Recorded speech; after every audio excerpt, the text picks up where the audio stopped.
So, good morning and warm welcome to this second A2I talk of the year.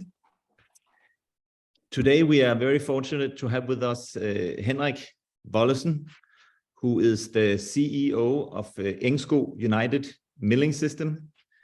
Engsko is a company that has been around for more than a century here in Denmark and who has been present on African markets for several decades.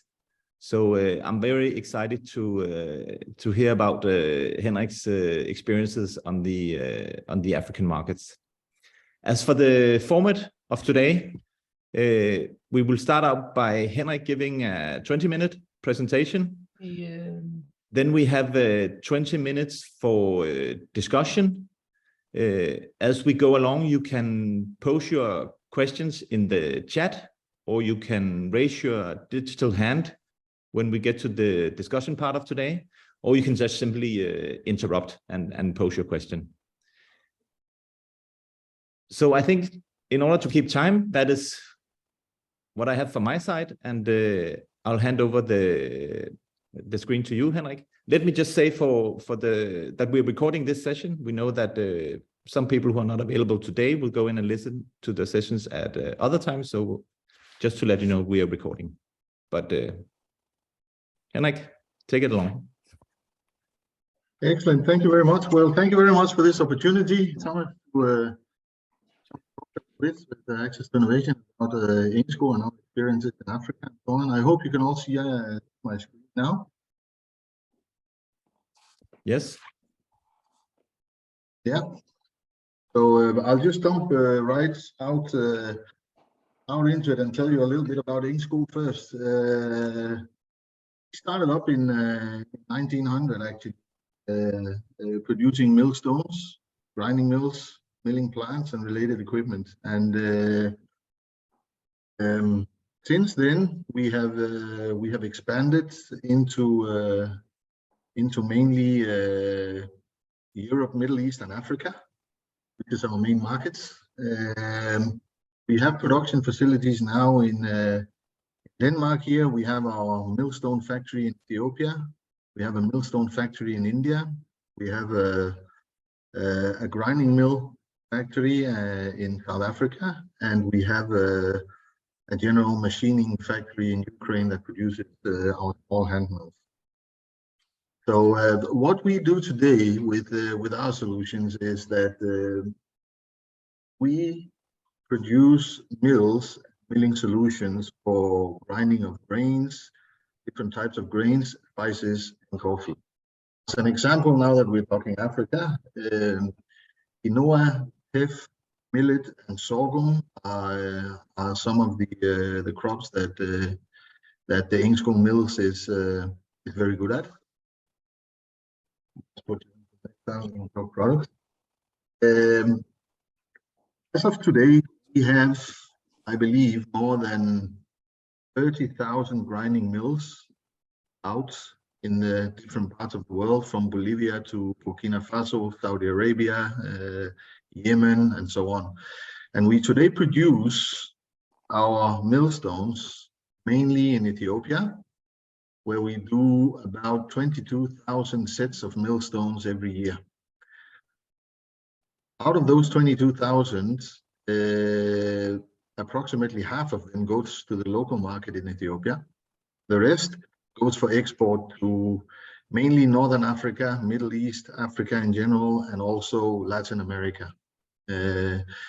Yemen, Burkina Faso, Egypt, Morocco, Bolivia are very big markets for us, and it spans both from grains, of course, to coffee in Bolivia. I believe we have more than 120 mills running in Bolivia, and we send several sets of down there every year.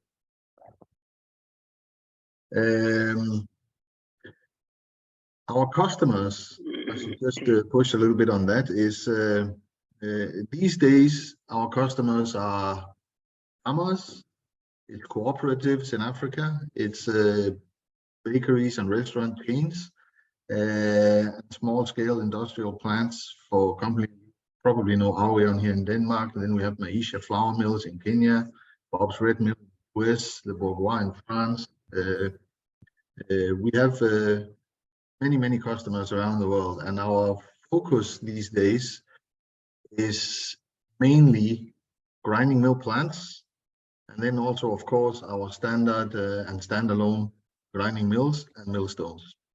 I would say that around 60% of our business today is still concentrated on the customers we've had for 50 or 60 years on standalone grinding mills and millstones. 40% is our grinding mill plant solutions that we sell mostly in Europe, North America, and also a little bit in Africa. Now, I've chosen to concentrate on Engsko Ethiopia because we wanted to talk market penetration and products and so on in Africa. We started up Engsko in Ethiopia in 2004 and slowly transferred technology from Denmark down to Ethiopia during a period of 6 or 7 years. In that period, we had a Danish guy in Addis Ababa setting up the plant and making sure that it ran in. But for the last 20 years, I would say, no, for the last 15 years, sorry, for the last 15 years, we haven't had any expats at our factory in Ethiopia. It's run by local people and our local shareholders as well. In the startup, we got support from IFU and Anita, and I believe today IFU is still using Engsko Ethiopia as a very good example on how a business should start it up. We produce around 70 or 80 millstones every day. And all the raw material that we use is imported from us here in Denmark, meaning that we stand for, or we do all the purchasing of raw materials like flint and emery and magnesium oxide and so on.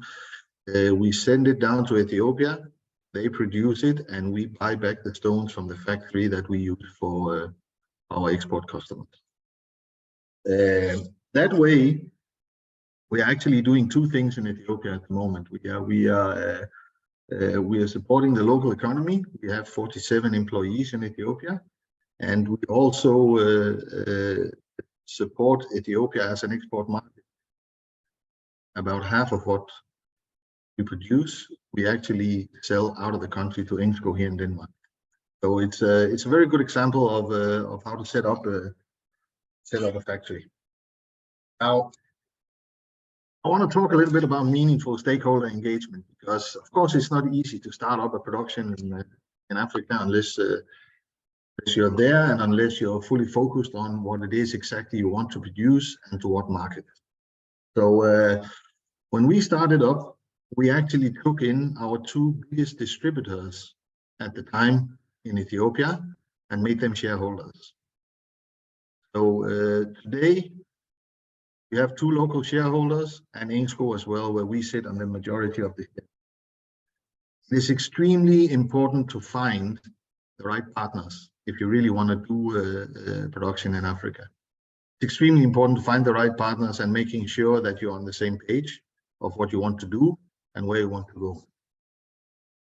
Now, the local partners we have in Ethiopia now is, of course, the local banks such as Oromia and Abyssinia Bank.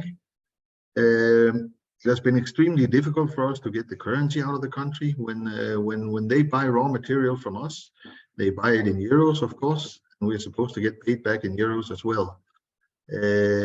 Now, as everybody probably knows, Ethiopia is probably almost the only country in Africa who is completely controlled by the government. You can compare them a little bit to Cuba. So the government has a lot of restrictions on taking currency, hard currency, out of the country. So that is one of the biggest issues we have. And the way we've dealt with it is that we have set up what we call a supplier credit agreement with Abyssinia and Oromia Bank, meaning that in principle, the bank has credit with us. So we have an outstanding with Ethiopia and on a certain amount of euros, more or less all the time. So when we export raw material down there, we are waiting maybe 2 to 3 months before Abyssinia or Oromia Bank releases the funds in foreign currency to us. So, but that's particular and special with Ethiopia. It doesn't go on like that in other Africa. We need to have a close relationship, of course, with the Danish embassy as well. The Danish embassy and also the local NGOs like Dan Church Aid, the Danish NGOs and so on. Whenever they have something in Ethiopia, they need to show something. I mean, we are always opening up our factory to guests and visitors and so on. And when we started it up, actually, it was our foreign minister, Denmark, who was down to cut the ribbon when we started up. So we always engage very, very happily with the Danish embassy, with the UN, with NGOs, and with local authorities as well. When I say local authorities, it's extremely important that you have a good relationship with them, because as everybody probably knows, we have there's always issues in Africa about who to pay, what to pay, where to pay, and how to pay. So it's extremely important for us, as we have local shareholders, that we adhere to all the local rules and regulations, and we have done ever since day one where we started up. We've won the Ethiopian Revenue and Customs Authority Award 3 times. Last time was in 2021. So we have a very good name within the government, different government entities,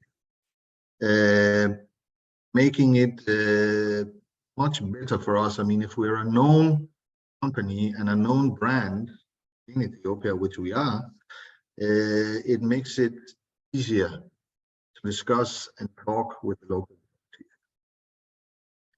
community. And I want to talk a little bit about due diligence and compliance. As it is now, as I said, we have no expats in Ethiopia at the moment. We go down there, I go down there as I sit on the board, of course, and I go down there every 2-3 months for about a week, and we discuss all open issues. Other than that, I get a weekly report from the factory on what they're producing, who, how, and what is their status on the raw material, and so on and so on. It works extremely well when we need to engage, as I said before, with the local authorities, that the management in the company is local management as well. It gets a lot of burdens away from my shoulders from time to time, and I only need to focus on the overall strategy and so on. The factory, as such, is built up around our ethics and compliance policy. So we have a code of ethics, of course. We have no child labor. We have a work policy. We have a corporate social responsibility policy, anti-corruption, so on and so forth. Of all the employees that we have in Ethiopia now, we have never had one left. All the employees that are there have basically been there ever since we started, or we hired them in, but nobody is leaving, because we do some pretty good stuff for the employees that we have. We are a little bit above average salary. You know, package is good.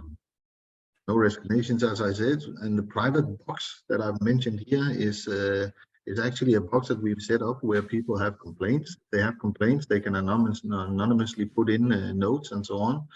The most complaints we get is if the kitchen has run out of tea on Thursday and there's no tea on Friday. So it's not really complaints about how production goes in general, or if they have a back pain or anything like this.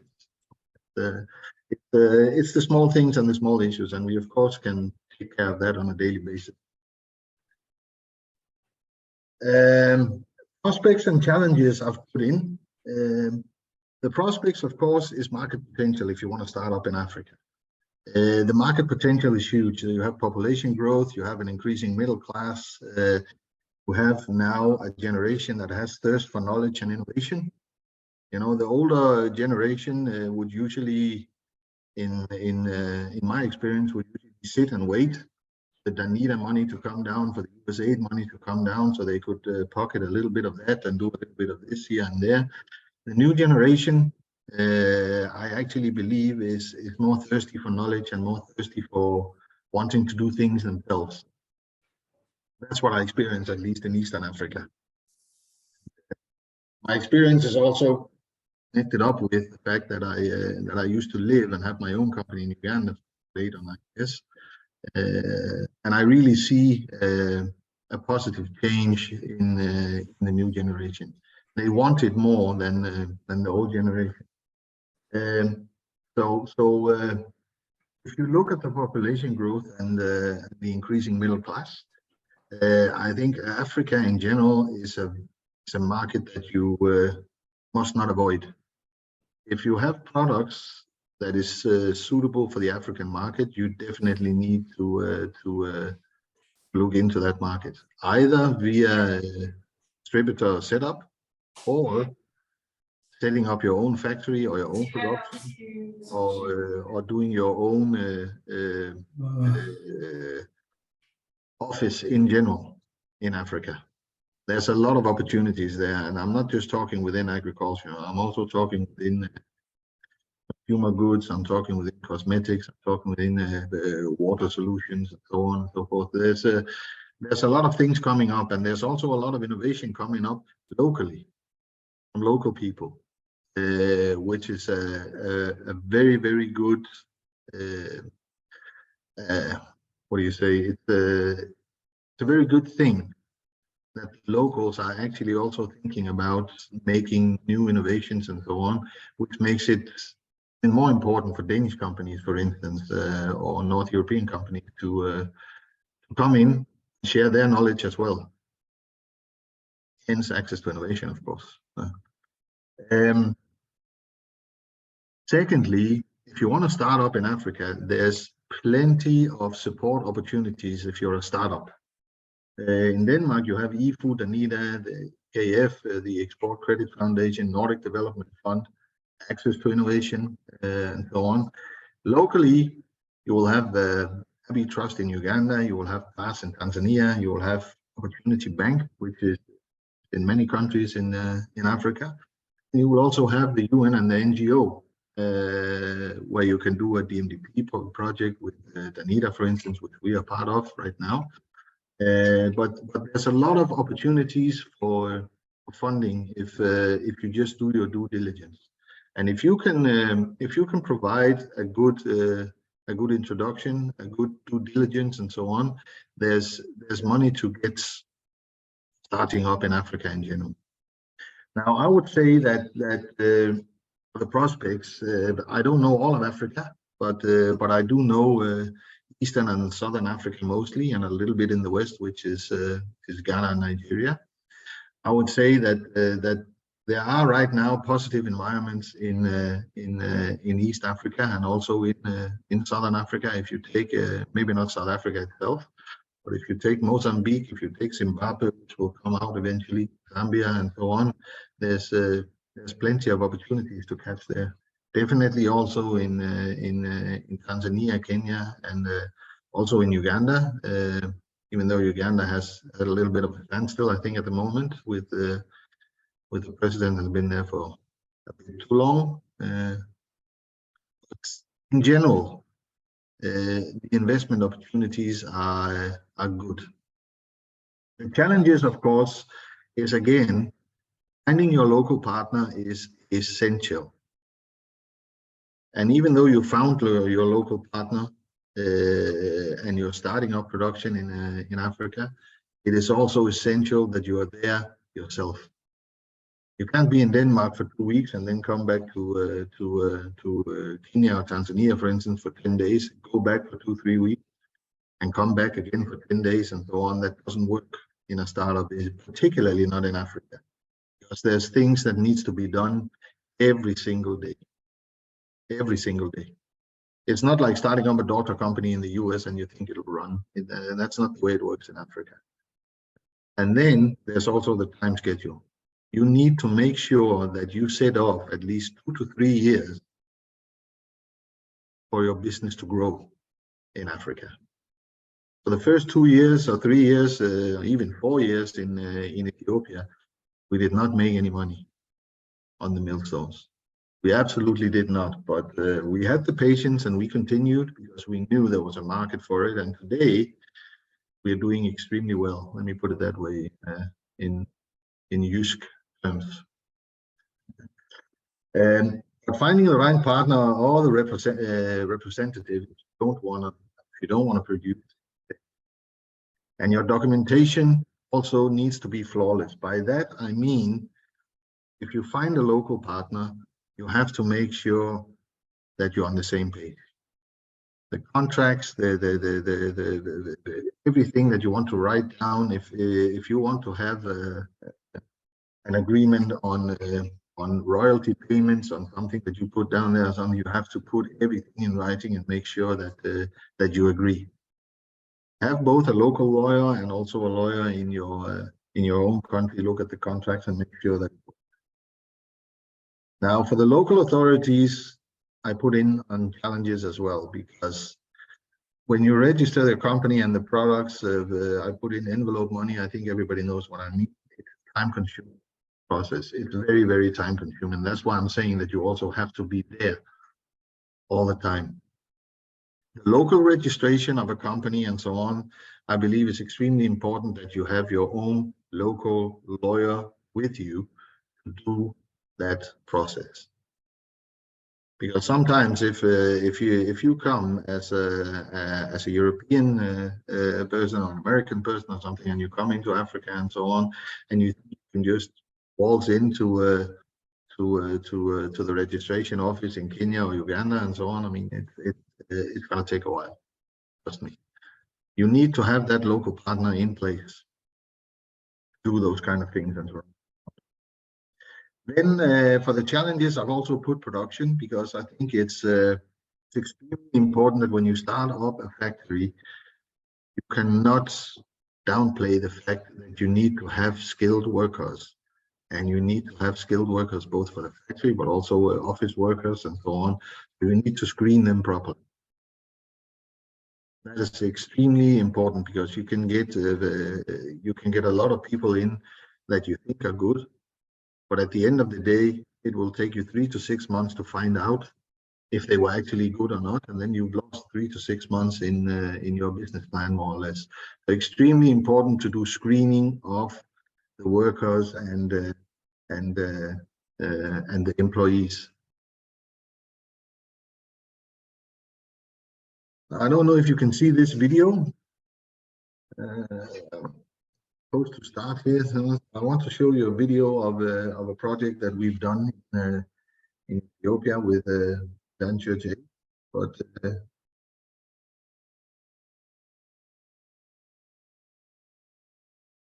well, anyways, I can send the link out afterwards to tell you, or Thomas, you can send the link out, because I can't get it to play here. But we did a project which is also within stakeholder engagement, I would say. We've done a project with Dan Church Aid in Ethiopia, where we in principle, in short, have tried to produce a biscuit locally that has high nutritional value, and that is given out to children and sold to children and kids on the streets. So they get their nutritional pick more or less every single day.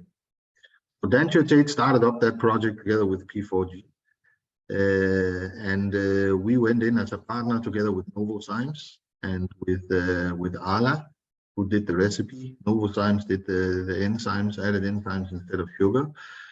We supplied the grinding technology on how to do the flour to bake the cakes, the biscuits with, and so on. And I think projects like these are important to engage with, as a private company, giving out knowledge to local producers and so on. So that's my reason for showing the video. Now I believe I've talked enough. So I think we should switch it over to any questions. Thank you very much, Henrik, for sharing your insight on the business that you have done in Ethiopia. I must admit, you make it sound almost easy what you've done, which I'm sure that it has not been. So, well, looking back 24 years, it's not that easy. But I don't want to paint a dark picture either. I mean, Africa is Africa, of course. But if you do your due diligence and you know you need your patience and you know you need 2 to 3 years to get a business up and running, you will and can be successful. Yeah, if I can get you to, yeah, exactly. So please post your questions in the chat or raise your hand if you have any questions. Let me start out by the first question. So taking it back a little bit and to the time where you actually decided to establish yourself in East Africa, can you tell a little bit about what were the criteria for selecting Ethiopia and not other countries, and just elaborate a little bit on these criteria? Well, that's actually very simple, Thomas, because the criteria was that at that point Ethiopia was our biggest export market. Okay. And we saw a tendency for them to also start importing lesser quality millstone from India, from China, and so on. So we actually decided that if we needed to start up a production in Africa, it should be on our biggest export market. And that was at the time with very close Engsko, or what was his name at that time, as the president and so on. And Ethiopia was prosperous and so on. So it made sense at the time.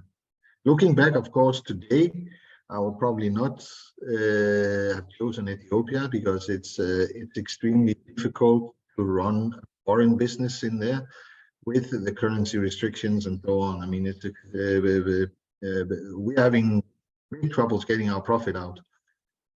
And our profit is in local beer, of course, and the beer is losing value to the euro and dollar about 15% every year. So all the savings and the money that we have in Ethiopia is in principle decreasing 15% every year, even though we make a profit every year. Mm.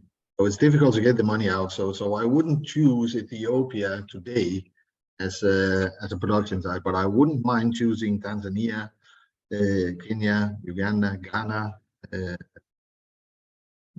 don't know, but various other countries. Yeah.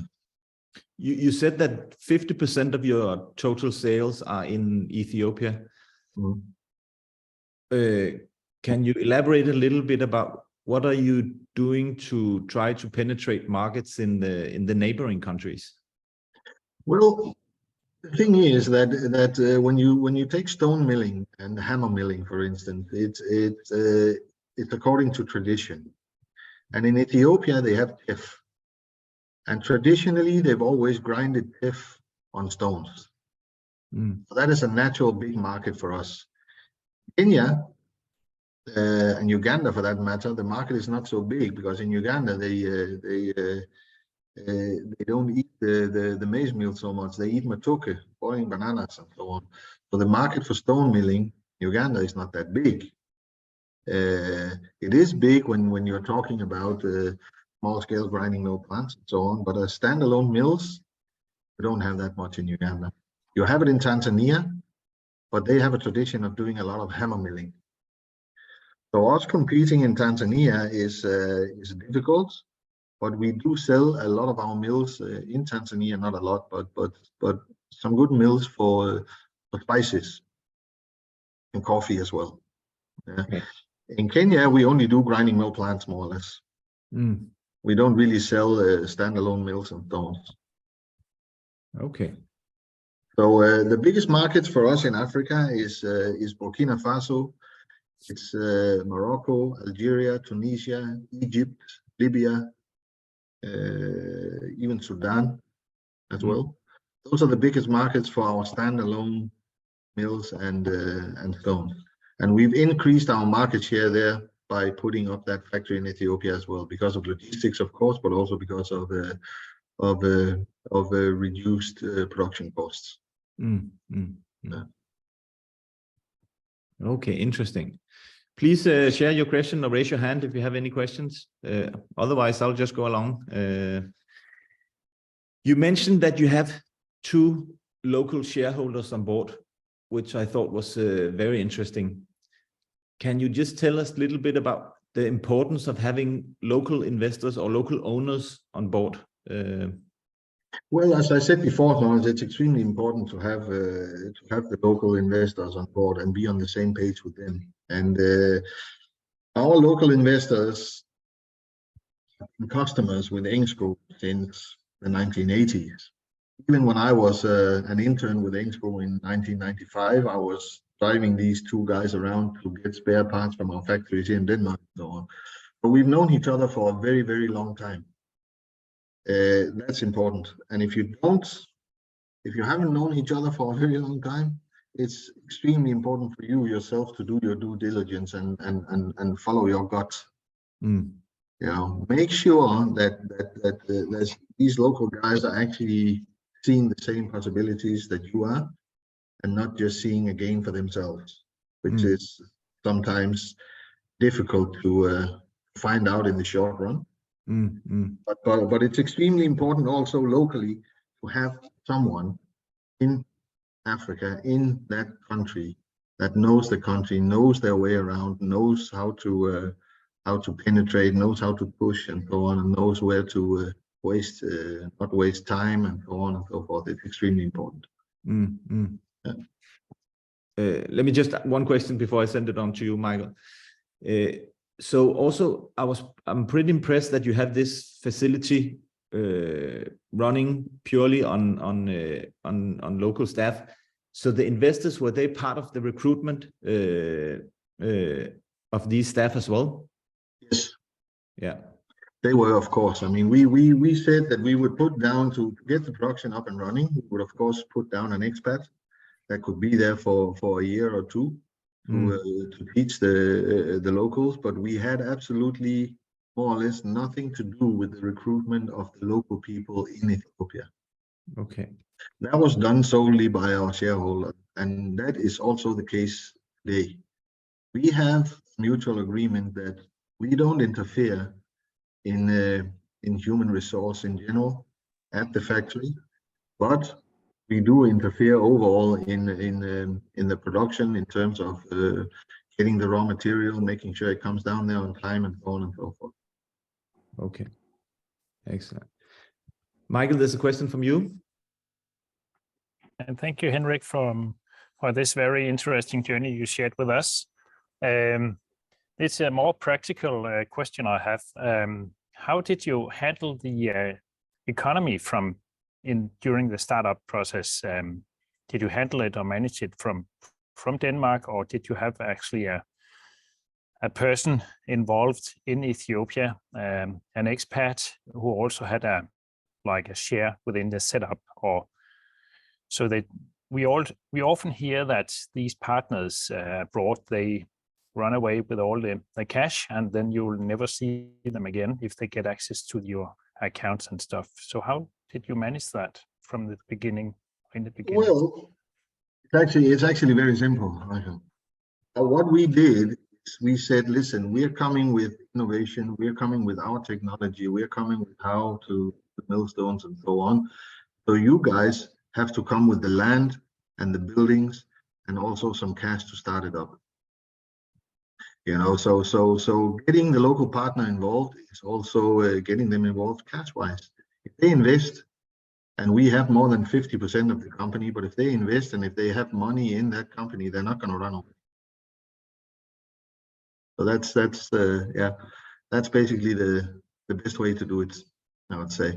And then also, as long as you agree on the fact that if you want to grow your business, you grow it organically, begin with, And then once you've grown it organically, like we have in Ethiopia, and then after 15, 20 years, I mean, your company is debt free. Land is paid, buildings is paid, machinery is written off, and everything else. You know, then you can go to the banks and you can actually get a good loan on some very good terms to grow the company from then. But start by growing it organically, of course. You have to put some investment in there, not only from you, but also from the local partners. Thank you. There's a question from Felix. Please go on. So much, and I also would like to thank Henrik for his wonderful presentation. But I would like to understand one thing from his experience. He mentioned before that he managed to export his product in a number of African countries. And what we know and what we have heard is that in Africa, sometimes and all the time, it's not sometimes, all the time, there's a protectionism policy. So how did he manage to export those as the food products? Because it mentioned the spices and the like. How did we manage to export? Is that what you're saying, Felix? To begin with? Have you experienced any policy obstacles while you were trying to penetrate those markets? Because we know that food is highly protected now. It's highly protected, yeah. Well, first, what we do is I didn't hear you very well, Felix. You're a little bit low. But first, what we do is in those protected markets is we go in and do what we do. We find the local partners, because that is the most important thing. Is anyone else, Thomas? Did you hear the question correctly? Because I was not. Yeah, I think it was about also how you kind of circumvent protectionism when you enter different markets. Yeah, well, the protectionism is for us a little bit different than anybody else, because not in Ethiopia, but in all the other African countries, we don't really have many companies producing millstones anymore. We don't really have much competition. And if countries like Algeria and Morocco and so on are in need of grinding mills and millstones to produce their wheat, for instance, they don't have many places to go. Okay. First of all. Second of all, the protectionism is again something that we are very aware of also on our export markets. So in Burkina Faso, for instance, it used to be very difficult. So we also found a distributor, an agent there that is handling all that for us, and talking to the local ministries and so on and so forth, and making sure that he can import it to the rate that it's supposed to be taxed and so on. So again, it comes down to who do you know and who you partner up with, not just as a shareholder, but also as an agent or a distributor.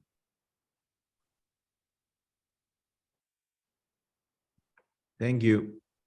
There's a question from Olav. Please go ahead. Yes, thank you very much. Thank you, Henrik, for your interesting case. You haven't used the word culture at any time. Perhaps you don't see the differences in culture. Maybe they are not really dangerous to you. Maybe you solve it through your partners. But anyway, could you try to mention, let's say, 3 cultural challenges where you try to be careful or avoid, or however you deal with the cultures? Because there are big differences in culture between Denmark and Ethiopia. Thank you. There are very big difference in culture, and I think the reason I haven't really mentioned it so much is probably also a mistake from my side, is because we've been working in Africa for 70 years. I've been living in Africa, and I've been working in Africa myself for 25, 30 years. So yeah, but the cultural differences definitely there. For instance, as if we take Ethiopia, the people are extremely open and nice and happy there, and they might have if you cannot be too direct in your approach to the business. If you go into a business meeting in Denmark, they want to see facts and figures like this. You go and go and go, You know, that's not the way to go about it in Ethiopia, for instance. If you come down, you talk about your kids, your family, or how are things doing, and so on, and then slowly go into what it is that that you want to talk about, and then you cannot be rude or impolite. You have to find a way to get your message across without being rude and impolite, and that I think is in general in Africa, also in Uganda and Kenya and so on. You cannot do that. So what we see as being rude and polite in Denmark is definitely not what they see as being rude and polite in Africa. That's number one. The other one is that you have to also interact on a different way in general when you come to Africa, because the hospitality is much more open, and they expect you to be hospitable and to go see the family, their family down there, and so on and so forth. So the openness and hospitality is also something that's different. In Europe, you know, you can go to the US and you can do due diligence in 24 hours at a company, and you can travel back to Denmark and say, I think we should buy it or we shouldn't buy it. You don't do it like that in Africa. You will not get access to everything right away. You have to prove yourself and so on and so forth. So of course there are cultural differences and so on. And as a cultural difference also in the work mentality, of course. In Denmark, we go to work from 8 to 4, some of us, not all of us, a little bit longer, but we really execute our time, and we take our 20-minute lunch and so on, and go about our business. And at 6 o'clock when we are home with our families, many people also tend to, well, I'm not at work anymore. In Africa, in general, it goes well with the workers. Of course, the workers will work from 7 to 3 in our factory, at least, and they will also work on Saturdays. So there's also a difference in work ethics. You know, also, I mean, our director at the factory in Ethiopia comes in at 9 and he leaves at 3:30. You know, I come in at 7:30 and I leave at 5. You know, and I'll bet I'll get triple or fourth amount of work done as he does. But that is just the way it is, you know. And he will also be a part of everything, you know. I mean, for instance, if here at Engsko, if I know that the purchasing department is going to do something, I mean, I don't really interfere. You know, in Africa, you probably have to interfere because you want to make sure it's done right. Trust is good, but control is better in Africa, I would say. Henrik, thank you so much for sharing your story. I think it's a very encouraging example of how you can actually succeed on these markets. So thank you very much for sharing that. I hope it has been inspiration to others who are here today. I hope so too. And if somebody has other questions or anything, I mean, Thomas, feel free to share my email and everything, and I'll be happy to assist any way I can. I'll do that. I'll do that for sure. For our next HOI talk, we don't have a speaker yet, but I can guarantee we will get somebody who is interesting and who has something to share that is of value to all of us. But we'll let you know as soon as we have the next speaker on board. Apart from that, I'll just say thank you and have a nice day. And thank you to Henrik. Thank you very much. And thank you for the opportunity. You're welcome. And have a nice weekend when you reach. Thank you very much. Bye. Bye. Take care. Bye-bye.